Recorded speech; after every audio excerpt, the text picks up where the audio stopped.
station there, so you can let me know when it's time. Right.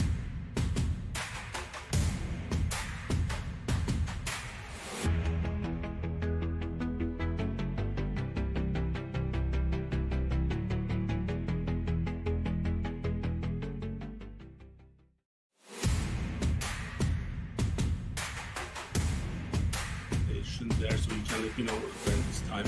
Right. Good afternoon and welcome to United TV. My name is Kemal Erkan. Our 2 p.m. session is about to start, and we have our newly elected governor, Lieutenant Governor Kyle Evans-Gay. She's joining us. She's an attorney, advocate, and a public servant known for her work on justice, reproductive health, and equity. From her earlier career in law and child advocacy to Philippine a long-held Senate seat and now serving as the 27th Lieutenant Governor, Kyle represents a new generation of leadership focused on families, fairness, and opportunities. Now, she is with us in our studio. So I'm going to call you Kyle. So if you want Absolutely, to call please you, do. Lieutenant Governor, I can do that too, but because we know each other, so it will be more natural, hopefully. Absolutely. So how are you doing? I'm great. Thank you so much. So, before we start with the serious stuff, when we met last time in the office, one of the things that I don't know if I told you this or not, but later on I had to go and do a little research, and the person name is one of the actors in The Crown. I think you could play the Queen Elizabeth, younger Queen Elizabeth, if they ever need to cast again. Perfect. So I just it hit me because I'm a big fan of that show, and then I'm on my second. I finished my second round, and I'm doing some old ones again. And you would be, if ever you, if you don't want to run for, future seats, so you can always be a Crown actress. player. Yeah. So. That out of my chest, so I don't have to worry about that anymore. Because I'm like, oh my god, like how did I miss this? She just looks like that person. I try to remember. Maybe Ethan will find it for us. So, but thank you for being with us. Absolutely. So now you are someone who was born and raised in Kennett Square, not far from here. That's right. And later you moved to Delaware and attended Brown University for International Relations and History, and then Boston University School of Law. And having all these background, growing up in Kennett Square and later moved to Delaware, how did your upbringing and community experience shape your outlook on service, equity, and public policy? Well, it is always fun to talk about my childhood. And in fact, my childhood is the closest that I ever got to acting. I was Peter Pan in, I think, a second grade production, I think because I could probably project the loudest. So if that's any indication. But my singing skills are not there. And I'm glad that politics has offered me a chance, even if acting wouldn't. I grew up over the line in Pennsylvania. As I tell a lot of people who aren't from here, we are such an integrated community, in the sense that the states are so easy to access, and that it's really a kind of a regional focus. And so my parents are from Delaware. They worked in Delaware, and a lot of our lives were in Delaware, including in Sussex County at the beaches. But I did live over the line, and I was really involved through my parents in some of the local work that I think really shaped how I view public service. My parents were always involved in the community. My mom ran an organization that raised money to help teachers pay for extra supplies in the classroom. My dad is a Mason and is someone who volunteered for our local township. So Nice. I can remember working with him. He would do, neighborhood watch, and he would take me out, and we'd have nice chats as we kind of thought about what it means to keep our neighbors safe. And he would take me along, and we'd advocate for open space laws to make sure that all of our, beautiful environmental spaces in the township were protected. So I watched them, and I saw their perspective on what mattered, and what mattered to them was giving back to the community. And I think somehow that just stayed with me, and it really drives a lot of the work that I do as well. Nice. So, you before entering politics, you worked as the Deputy Attorney General, clerked in Superior Court, and represent children in foster care. Yeah. How did those legal experiences influence your views on justice, social services, and child welfare? Yeah, and even before I was a deputy attorney general, as I was studying in Massachusetts at Boston University School of Law, I had the opportunity to serve as a defender as well, to kind of hone my craft as a student, as early as being a student in the criminal justice space. And I just always was moved by the opportunity to step in front of a class of a courtroom and to have the opportunity to make a good argument on behalf of my client, whether that client was someone who was accused of of a crime, or my client were the people of the state of Massachusetts or the people of the state of Delaware. I should say Commonwealth of Massachusetts. My friends in Massachusetts would be mad at me, but so I think from my perspective, being able to see and experience how our system works was incredibly impactful. And when you talk about representing children in foster care, it's often in those types of times when we're figuring out if parents can have the placement. We're figuring out if parents have walked away, is there an opportunity for adoption or foster care? And so you see the struggles, then the challenges of caring for kids who are going through some of the toughest times. Mm-hmm. So from my perspective, living through those experiences, standing next to clients, standing next to kids, standing next to victims who are victims of crimes, you really have an appreciation for what we do at the state level, at the governance level. You have an appreciation for how that might affect that person who you once represented. And so for me, I always think about that when I am thinking about the big governance issues. So, with this foster care and other issues with the child care, do you do any work with YWCA? I've not directly, but I've supported them in the past. I think the work that our we call them kids attorneys, right? The work that our kids attorneys do on behalf of children in foster care, they actually work very closely with an organization called CASA, the Court Appointed Special Advocates, and those are volunteers, some legal, some non-legal, who are really helping guide that child through the process, having a trusted adult. A lot of these children don't have stability, even in the people they can rely on. And so we really work to make sure we surround them with as much as we possibly can. So, for those foster families, do they go through any special training? Yeah, so our foster families, so our CASAs are not foster parents. Our CASAs are more like kind of think about a big brother, big sister paired with someone who understands the legal process and can be a voice for a child, in those areas. It's a wonderful program, and I would encourage anyone watching, if they're interested in helping kids, to consider applying to be a CASA. It's a truly wonderful way to give back, and you can find out more on their website.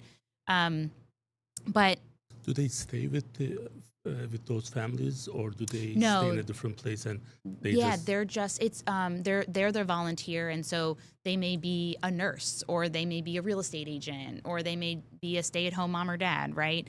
But this is their volunteer placement, is that they're working to help guide that student through. And they work closely with those foster parents. And our foster parents go through special training and make sure that they are both, have the resources and have, they're ready for the placement. I was able to speak with foster parents who became adoptive parents in the past couple weeks, a wonderful family who had adopted twins. And, it is just amazing when you walk in and see the love that people have to give. And so I really am grateful for our foster parents across the state. That's great. I actually didn't know that we had a program like that. And when it's like the kids who are not able to do much on their own and they cannot really represent themselves, and my work with the Yeah. SPCA's, and one of the motivation for me is, when we try to kind of decide where and how much we need to do for whom, I always look at if they are able to represent themselves. So then the kids, and unfortunately in the animal world, the shelters. It's a crazy situation, but the structure, and I think our culture in this country, uh, where the individuals are taking responsibilities, and you know government of course is guiding and also helping, or in many cases, but I know the individuals are taking their part, and then they help a lot, and that's something that I always tell people, that this is the culture that we have in United States. So and hoping that we would see some of these. I'm originally from Turkey, and they start doing a lot of things similar to this. My younger sister is the general manager for women's status with the family minister. Amazing. So they do a lot of work, and I have to kind of follow, obviously, what they are doing. So, and she has to kind of give us a lot of information, Yeah. and they're doing it, but not there yet. So, I think the important thing is for people to really take the ownership and not expect everything from the government. Yeah. And that's what I see in our country here in the United States. So that's great that this work is already in place. Now, the you were the fifth Senate district senator. So then this is one of the seats that was held by Republicans for a long time. Yeah. So you were able to flip this, and now that probably wasn't easy. So it's always Was easier not. when you don't have a opponent or no one is primary you, but you actually took this from the Republican side. What motivated you to run, and what lessons from that campaign continue to guide you in the public office today? Yeah, no, I appreciate you bringing that up, because it's wild to think about, but we're coming up on 5 years, my 5-year anniversary of that election. So it has been quite a whirlwind of 5 years. And I want to point out, though, that Senate District 5 for it's 44 years was continuously represented by women. So Senator Myrna Baer dutifully, represented the district, as did Senator Kathy Cloutier before me. And I think what I always share about this story is that it wasn't a partisan lean, a partisan fight that led me to step forward. I think if you're going to step forward for office, you're going to step forward on behalf of your community. And what I was really looking for was an opportunity for some of the concerns of my community to be heard in Dover. And I spent a lot of time in Dover. I had never been to the state capitol, and I spent a lot of time advocating for things like paid leave for teachers before we had paid leave for workers across the state. I advocated for the Equal Rights Amendment to our state constitution, for insurance coverage for some women's health care. And so when some of those things were not getting traction, for me, it was about making sure that I could put myself in a position to better represent those interests. And instead of asking people to take the right vote or what I thought was the best vote for our community, I was able to run for office and then make that vote myself. And so I think from my perspective, it was about a willingness to take the risk. And it was about a willingness to put myself in the right place so I could be as helpful as possible. I think we were able to accomplish those things and a lot more, but you're right, it is very difficult. There's nothing certain in the political realm. Right. And it really was, I think, a challenge to get people to believe that change was possible. We talk a lot about change at the national level. Right. Seems like every 4 years. But at the state level, we sometimes we get in our ways a little bit. And it was really amazing to see 5 years ago that we were able to have conversations with people door to door, phone call to phone call, because if you recall, it was a pandemic for a part of that election. Right. And really just make a good argument. And I'm really, really grateful that my community invested in us. And I say us because I have an amazing team. And I've just had this tremendous privilege to serve ever since. So, and I know even for the Lieutenant Governor campaign, it was a lot of hard work that you have to put up and down the state, even though it's a small state. Right. Still a lot of travel. So, prior to Lieutenant Governor position, um, so during your serving during 21 to 25 as this in the Senate, you have SB 5, SB 205. This is for the free female product in schools. Hmm. SB 301, reproductive health access. Yeah. HB 70, ending the death penalty, which we kind of need to talk about that at some point. But so you have done so much work already. Now, during the Senate term, you sponsored key bills, as I mentioned. So, which achievements are you the most proud of, and what unfinished work do you want to carry forward? I am really most proud of the work I did in collaboration with a lot of my colleagues in the legislature to elevate women's health, women's mental health, and kind of the way that we support new parents and those who are parenting.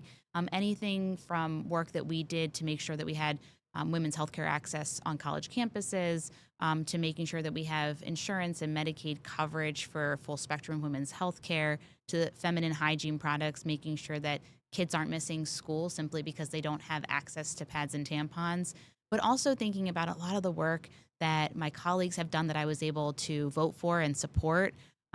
Making sure that we have doula access, making sure that women who are incarcerated are having the supports they need if they are parenting or pregnant, making sure that we expand our nurses' ability to provide health care so that we are increasing access where it's appropriate.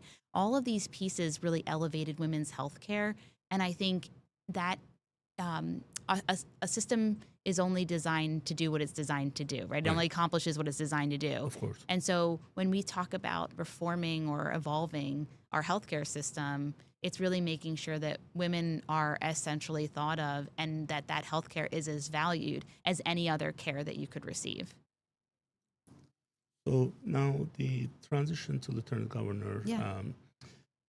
This position is very often misunderstood. What are your main constitutional duties, and what powers and responsibilities do you believe are underused or misunderstood by the public? Well, you're right. It is one of the most, I think, confusing pieces for people. And what I like to remind people is in Delaware, unlike many states, we run separately governor and lieutenant governor. Right. So it's not like the president and the vice president, right? Right. And that has, in fact, led to some really interesting pairings in the past, including 2 times in our history when members of different parties were elected to be governor and lieutenant governor. And I'm sure you can read stories about how that all went down.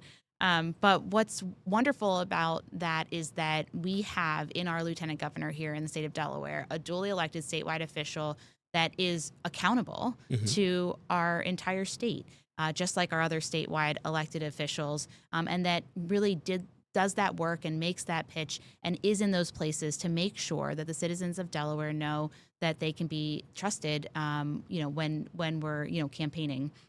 I think one of the things people think of course, is, lieutenant governor is ascends to governor should there be a need, but that's not the meat of it, right? The meat of it is serving on the board of pardons. The meat of it is being president of the Senate, being in a position to guide boards and commissions who are doing critical work across our state. It also means that we can be yet another office and a connector between the citizens of Delaware and what the state can provide them, or how the state can assist them or guide them in making sure that they get federal assistance as well. So we do a lot of constituent services work, a lot of convening work. We work both with the administration in the cabinet and with the Senate in the legislature. And so it's an opportunity really to elevate what's most pressing for Delawareans. And I think that's what's most overlooked. We need advocates in every area of the government. And so making sure that this office is leveraged to speak for the people of Delaware, we can't miss out on that opportunity. So I'm going to take a little bit detour Sure. from my questions. And I do want to make sure that we spend good enough time for this one of the new things that you are doing, and this is the food is medicine. Yeah. And I want to make sure that it's not something that we discuss at the end, and then we don't have enough time. Okay. So now you are the chair of the committee. There's a committee. It's called Delaware Food is Medicine Committee, and Mhm. this is a new program aims to integrate nutrition and food access. Now, at the same time, so I was telling you right before the session, so I work with Food Bank, and I sit on their two different committees. One of them is the Development Committee, and the other one is this new one with the same name, Great. Food is Medicine. Although there's no direct link yet, but I know Food Bank worked with the state of Delaware very closely. So if you can walk us through what this new program is for, Yeah. and what's the goal, and what work you guys already have done.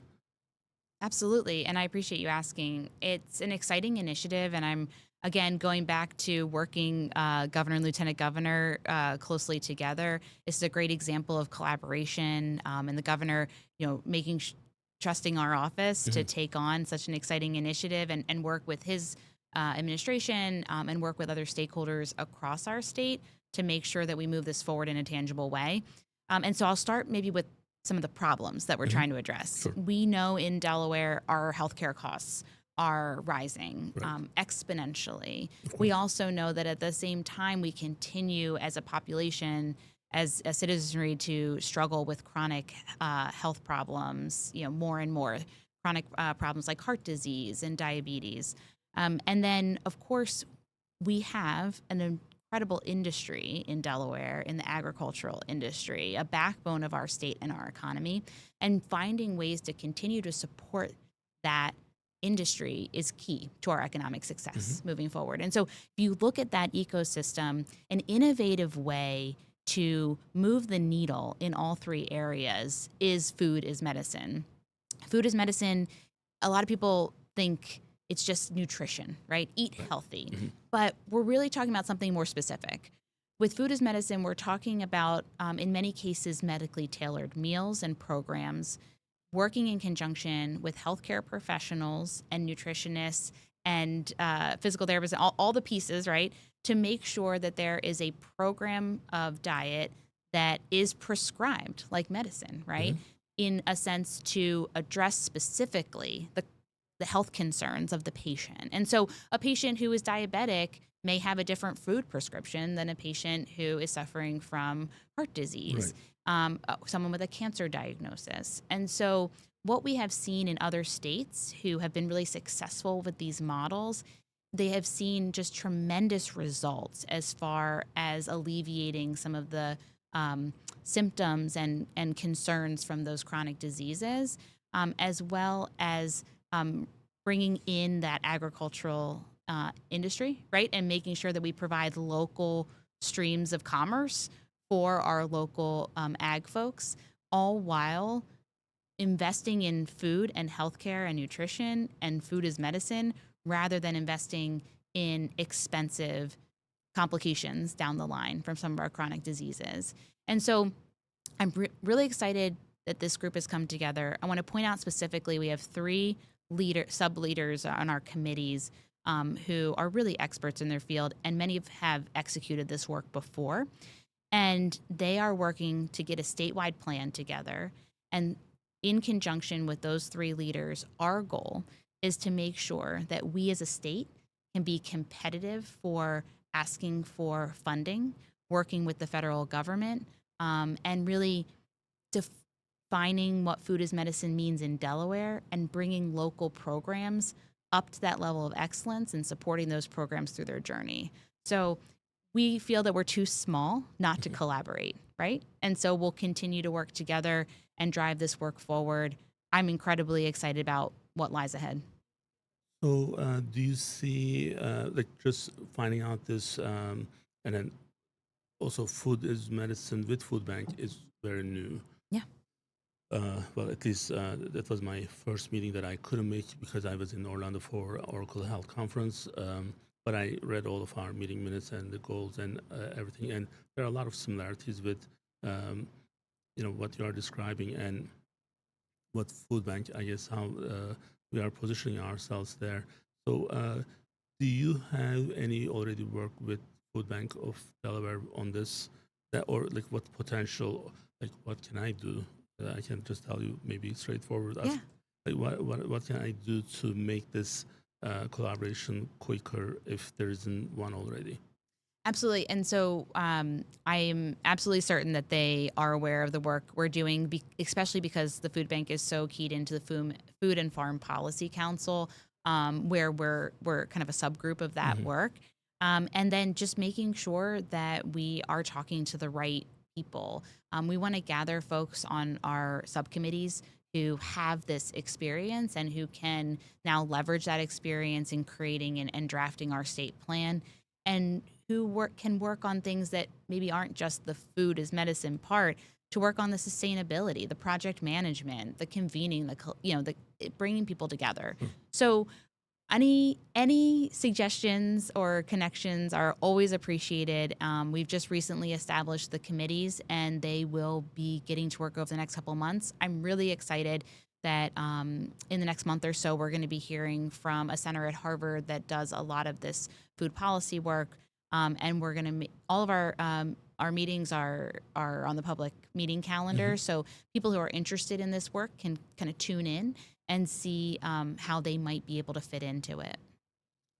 So, one of my employees messaged me saying that one of her friends is a Kaza, you call Kaza Oh, with the how fossil, yeah. wonderful. She was actually apparently at the Brandywine Valley SPCA's gala, so they communicate with me. That's great. So now with this new initiative, I would be more than happy to help. Thank you. Um, and then, you may already know this, but we have about 5 dietitian on site, and we are the only um, diabetes accredited center outside of the hospital systems on the private side in Delaware. So we got our reaccreditation, I believe, just 2 months ago, and we passed. And it's been, I mean, we are doing a lot of work through those providers. So, and then United Medical ACO already is taking SDOH very seriously, and this is what you are describing is Yeah. part of the SDOH initiative to better understand how we are providing the healthcare and what really is needed, when it's needed, if there's any customization needed, and this is like with our dietitians slash nutritionists and our social workers, we have 2 on site here, Wonderful. and they reach out and all those things connected with the primary care and other specialists and our care coordinators. So it's a lot of work. Yep. So And it's uh, preventative medicine, right? And it's absolutely. just really, as we increase our understanding of the value of preventive medicine and the scope of investing in preventive Right. medicine, we know that that is going to save us lives down Mhm. the road and costs for our state and for our individuals in our state. That's even our 3 p.m. session with Dr. Erkan. Usually I do that our bariatric Friday. Yes, we are talking about morbid obesity, but we are giving a lot of information on uh, food and nutrition and the exercise, everything that not just the morbid obesity patients needs to do, but everyone can. Yeah. Like this, not, he's out this week, but next week we have intermittent fasting. So like this can be utilized by everyone. So, and we are utilizing in the morbid obesity setting. So a lot of things that we are doing, and then I just want to make sure that if we can help you. Thank you.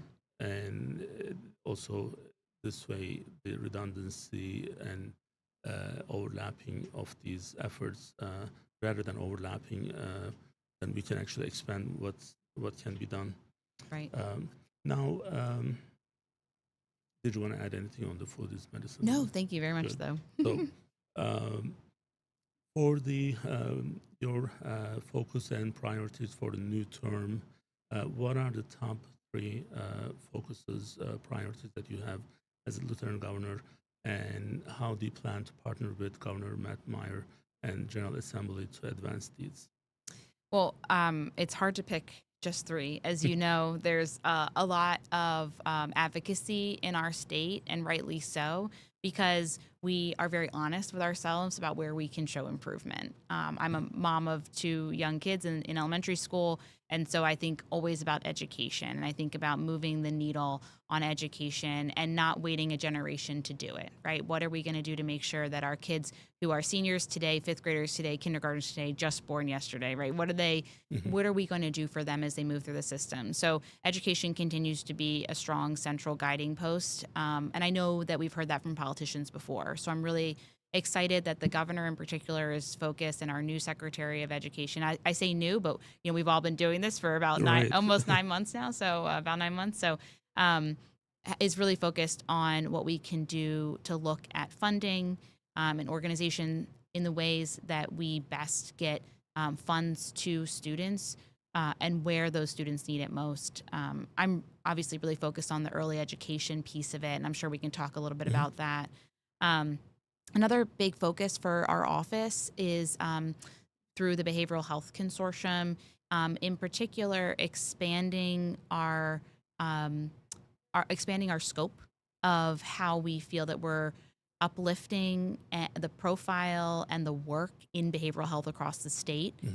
You may remember the Behavioral Health Consortium established in order to address behavioral health and substance use concerns, especially with the epidemic of opioid use that we saw Right. in our state.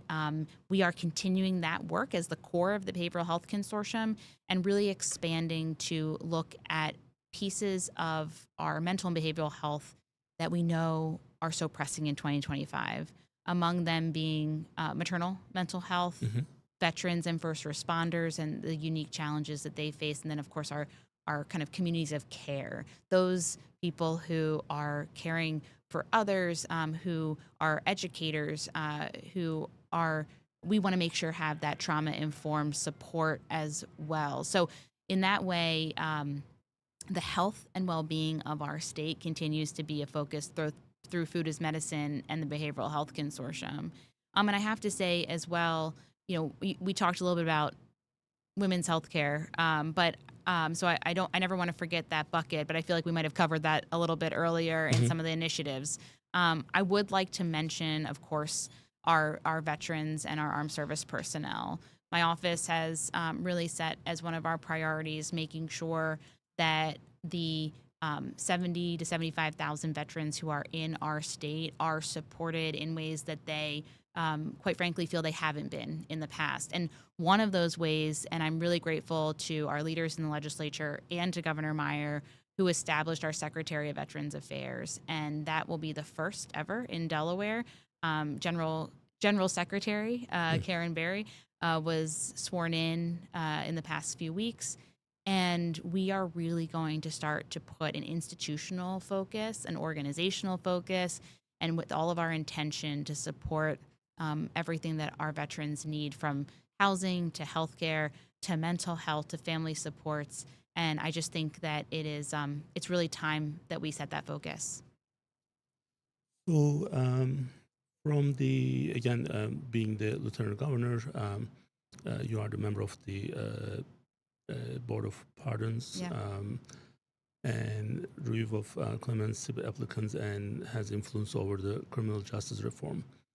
Now, with these responsibilities, how do you view clemency and second chances and criminal justice reform in Delaware, broader pursuit of fairness and safety? So this conversation or this kind of issue area has been a part of my work for a long time before I was elected to office, and I would do our expungement seminars, right? Making sure, especially with working with some of the kids, and we would, work with organizations locally and to make sure that people had access to expunging their records, where it was allowable by law. And as those laws continued to broaden and think about ways that we could make sure individuals were employable, individuals had that second chance, this is we've seen an evolution of this work in Delaware. And a lot of that is thanks to my colleague, Senator Darius Brown, and Representative Frank Cook, who continue to lead those efforts. From my perspective, starting off my career as a prosecutor, having had these experiences that we talked about earlier in the criminal justice and family law system, and then now being at the very end of really the process with the Board of Pardons, I see firsthand in those Board of Pardons hearings what a second chance means for individuals. I think we talk a lot about a second chance. We talk about economic opportunity. But when you are in a room with an individual who has been denied jobs because 20 or 30 years ago they were justice involved, you have to ask yourself, what is the true punishment? What does forgiveness mean? What are the interests of the victims? And what is the interest of our public safety? And you have to draw on your knowledge, your experience, your heart, you have to draw on every piece of you to balance those pieces. And so for me, it's been an incredibly impactful part of serving as lieutenant governor.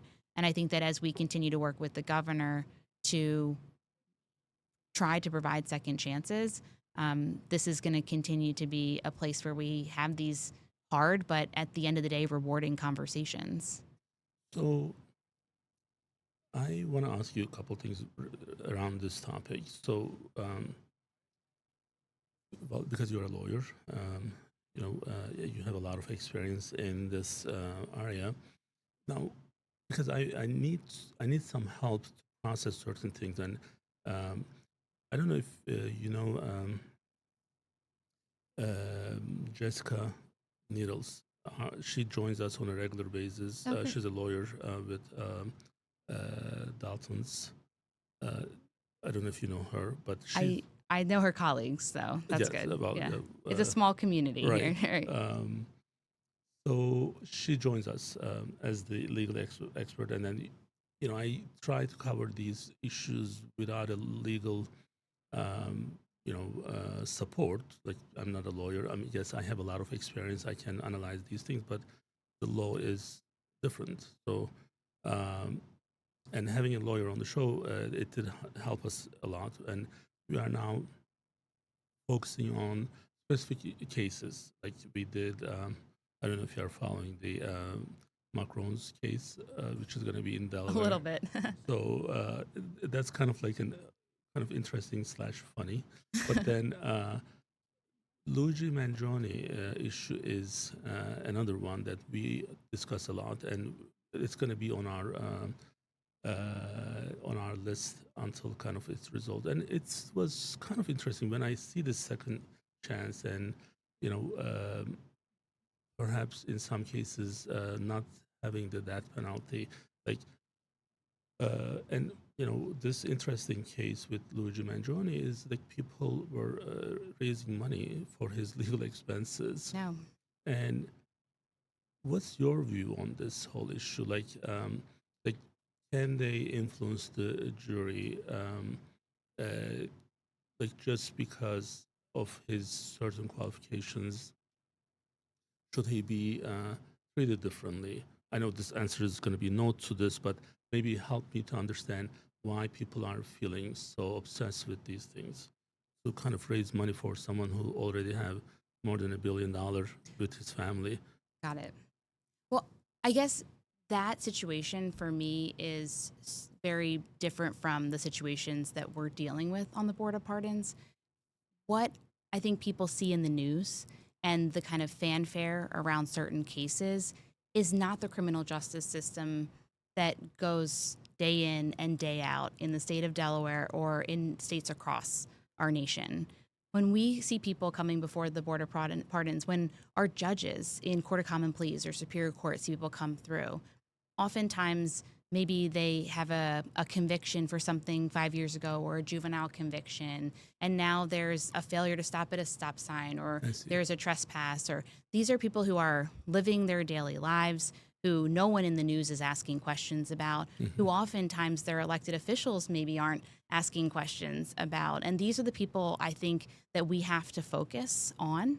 We have to make sure that we see and understand how our criminal justice system affects the people that it is that are dealing with it every day. And so when we talk about justice involved, I think oftentimes there's such a disconnect for people who don't understand, or maybe have never stepped into a courtroom, or maybe they got called for jury duty once and I that see. was their experience. So Uh, I do think that when we're looking at the Board of Pardons and we're looking at second chances, when we're looking at what it means to show forgiveness, the Board of Pardons isn't a legal proceeding. It is a board that is established to determine if a person who is coming before it will get the clemency that they're asking for.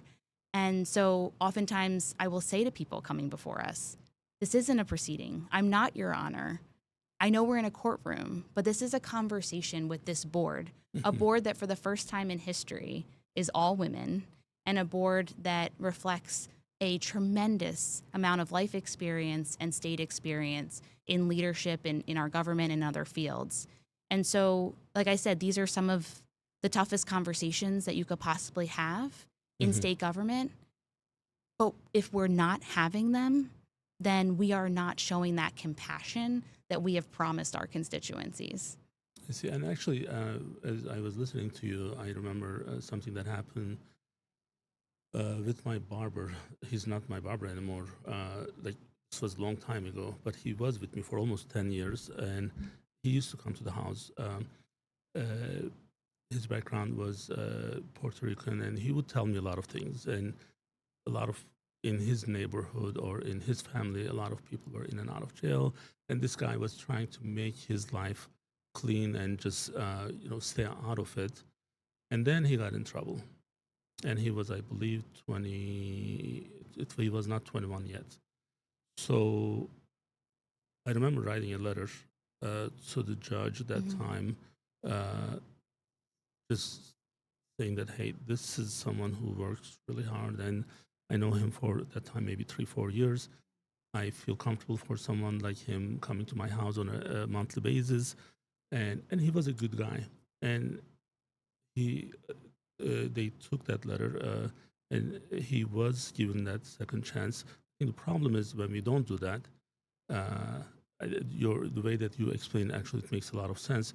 We are not talking about people um, killing others, but there are some that requires or deserves a second chance. So when we don't do it, we may be pushing these individuals right into the dark that we don't want them to be part of Yeah. long term. And this guy, so this is kind of interesting because he got so expensive. So I made him kind of like a star because he got into the sculptures and stuff, and Yeah. he was selling these pieces for like $3, $4,000. And one day he's like, I won't be able to come to your house anymore because I'm charging X. It was a lot of money. So I'm like, so that's not what I was expecting from this, but I was happy for him because Yeah. if I didn't help him that time, at that letter probably helped him a lot, and because they need to be able to see the light and then get out of that.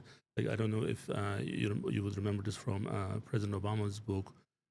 You could see the like no hope situation in these little kids' eyes because they don't see anything better than what they have around them. Yeah. So if we don't help them and if we don't,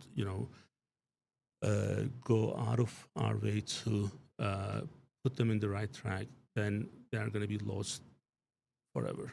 Yeah. And I think the openness of Mhm. oneself, the openness of our state to consider the request for clemency is the starting point for how we kind of address where we feel on second chances. I think it's always important to remember that it matters of public safety, matters of victims' voices, right? Matters, the Board of Pardons hearings are also a place for victims and victims' families to be heard. And that's why I say so much that it's really, you're using your very best judgment to look into the eyes of another human being and make a really hard decision. But at the end of the day, it's kind of in those hardest decisions that we learn the most about ourselves and that we learn the most about what our state is able to do for each other. So, well, thank you for that. And now, my final question for today's Sure. session is this 4 year, and as you just earlier said, the one is almost gone. So we are in the second year. Yeah. We have 3 years this term. From the institutional and political standpoint, what are the biggest challenges do you expect? And then how you will define your role to solve these problems during your term? Absolutely. It will come as no surprise that one of the largest challenges for Delaware is the federal situation right now. Mm-hmm. And I would say you hear from a lot of people, we all have, about where the cuts will hurt the most. And that is absolutely where we need to focus. We need to focus on making sure that we're not rolling back progress on some of the amazing healthcare and education and other initiatives that we have achieved here in Delaware. I think the piece that I want to highlight for people as far as how I approach governing why I see it as such a problem is the uncertainty. I really think that it's the back and forth that is really creating chaos in something as, well, maybe not simple, but something as straightforward as people signing up for their health care for 2026. Right. And so I think we have to recognize that disagreement itself can create chaos, right? Sometimes we say agree to disagree. Sometimes we say, well, they're on that side and we're on this side, and we're going to just fight tooth and nail and someone will win. And my argument is that the act of prolonging the fights and the disagreement is creating a level of uncertainty that makes it impossible for moms and dads and grandmoms and business owners and students to plan for what they will do in their lives, even over the next couple months. And so what I'm really interested in is bringing stability to our state. I want there to be transparency and accountability for the work that we're doing at every level. Right. And I want to make sure that even, because we know we can't plug every federal hole of money that might disappear, right? We know that our economic budget outlooks are, trending to not grow as much and even maybe stabilize or decrease, right? We know that financially we are going to have to solve some hard problems.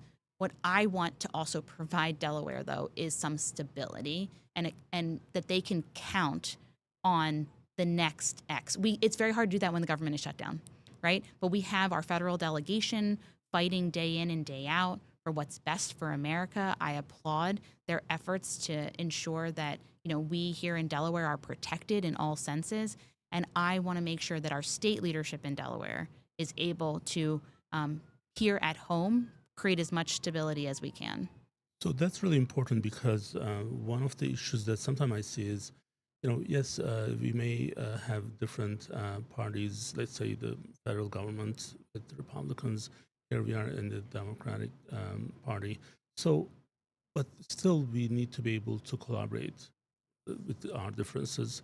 So we are, especially we are a small state. So sometimes I get worried when I see sometimes other states are fighting and they go against the federal government. So there won't be any win.